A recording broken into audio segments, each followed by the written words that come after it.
Goeiedei, welcome. My name is Amareska and today I'm bringing you a review of The Toy Makers by Robert Dinsdale. This is a book about toy makers, or more specifically, we have our 16-year-old Kathy, who accidentally gets pregnant on the first time she has sex, of course, otherwise you will not get pregnant from someone.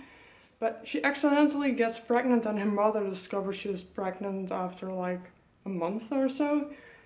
And her mother wants to try and force her to give the baby up for adoption so her daughter can still properly marry and not be shown and not be looked at as like some vulgar person, because this book takes, or I would say takes place in, but not fully, like it starts off in the autumn or the beginning of the winter of 1906.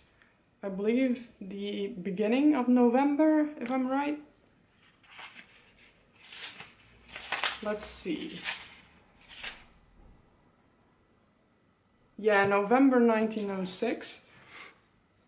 And the whole idea behind this book is that there is a toy shop that opens at first snow or at first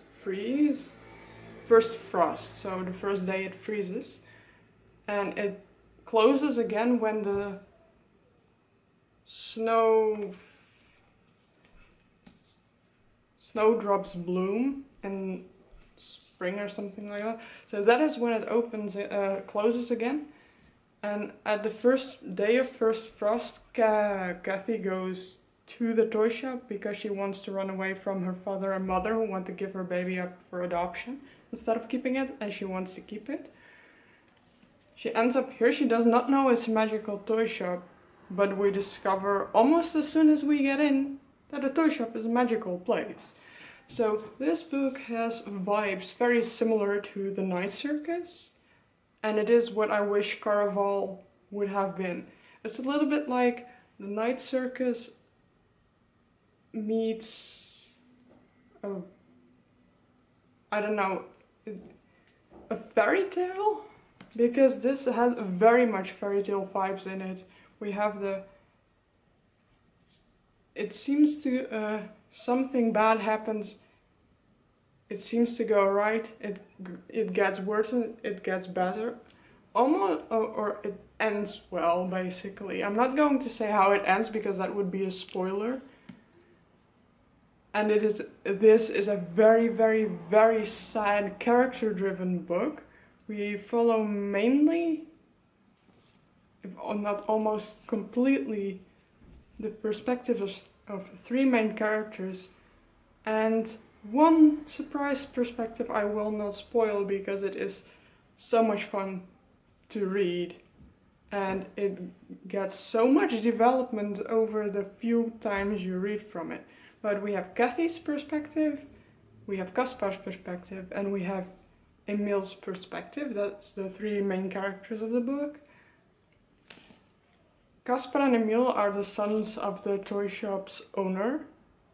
Their mother is dead, and they thought they were orphaned for the longest of times, but it turned out their father had been locked away in, I believe, a Russian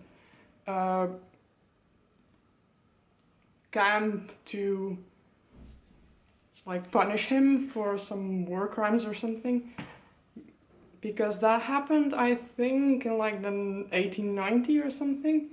And this book, like I said, starts off in 1906 and it ends in 1953, so we span over the two world wars, which makes one of the characters become a war veteran with extreme PTSD complaints.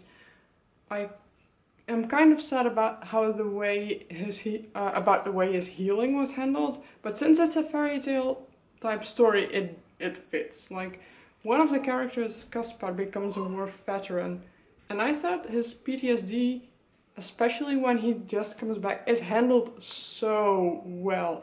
Him wanting to escape from the bad situations and the bad feelings and everything he has been through, him trying to escape from that and wanting to be back in his childhood it seems such a valid thing, and Kathy's perspective from when he goes away and the contact between him and Kathy and his father throughout a big part of when he is away at war, World War I, by the way. It is done so well, and especially when it gets worse, there is so many beautiful quotes in that section when we deal with it. And that section also ends off on a very, very, very sad note. I hardly ever cry, I hardly ever feel a lot of very strong emotions in books, but this one certainly did it. I did not give it 5 stars, I did give it 4 stars with, I think, like an 8.5 or an 8 out of 10, which is a very, very high grade nonetheless. But I loved it so much, it instantly became an all-time favorite. I think it's better than The Night Circus. And I think like the themes of family, born and found, and things not always seem the way they are not always the way they truly seem always. Things not always seem to be truly the way they are. It's sometimes, or a lot of times, quite a bit of confounding in there. But I thought it was a very interesting concept nonetheless. Like, we have an adult type fairy tale. It's very dark, it's very sad. Like, I know original fairy tales were very dark and brutal as well, but this deals with the themes way more in depth. And I loved it. And now I will see if I can find some of the beautiful quotes that are still beautiful out of context. Because there were also some quotes I could totally identify myself with. Let me read this section. It's I'm sorry, Jacobs, that's the father of Emil and Caspar, by the way. You mustn't be. The most terrible things can happen to a man, but he'll never lose himself if he remembers he once was a child. Gently he placed the toy back in the nest, and the chest scuttled into its hiding beneath the shelf. It was so lovely. You will never forget yourself if you remember you were once a child. And I thought, that is so true. If you lose a child in yourself, you will never be your true self again, because the child is what makes you curious. The child in yourself is what makes you passionate, what makes you have fun in things, what makes you wonder about things. All those kinds of things. I loved it so much, I shared it on Twitter. And I got a very positive and kind response back from the author about it. So we have a lot more of those kinds of emotional quotes that fit in the story. Let's see what I tapped here. There is a moment before the end when a man knows he cannot be saved. I have watched some go to it in a state of a quiet awe, but that is not the story of most.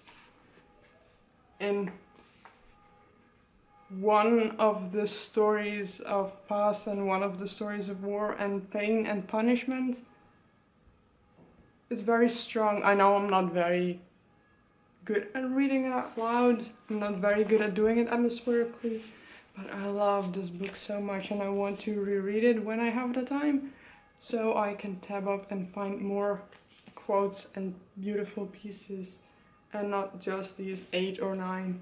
And yes, my book is not pristine anymore because I read it and I took it with me to festivals, in the train, to my mother, in a bag, to a lot of places. That's also why the dust jacket is no longer pristine. But should I care? No, obviously not. I love this book. And I love it even more if I take it with me, right? I could so dream away in this book. This book has so much of a better written atmosphere to me than The Night Circus had. And I really enjoyed The Night Circus, but this one definitely is better. And it's almost bordering magical realism. It's obviously fantasy. It has quite a magical basis to it, but it's also very grounded in our real life. So you could say it's a low fantasy bordering magical realism. I'm fine with that. I almost was afraid that this would become a magical realism or not, or just a historical fiction. But no, it's so much more. Read it, enjoy it or not, and let's discuss it below. So this is it for now. I don't have a lot more to say, and otherwise the review becomes quite not way too long. So thank you for watching, and on to the keer.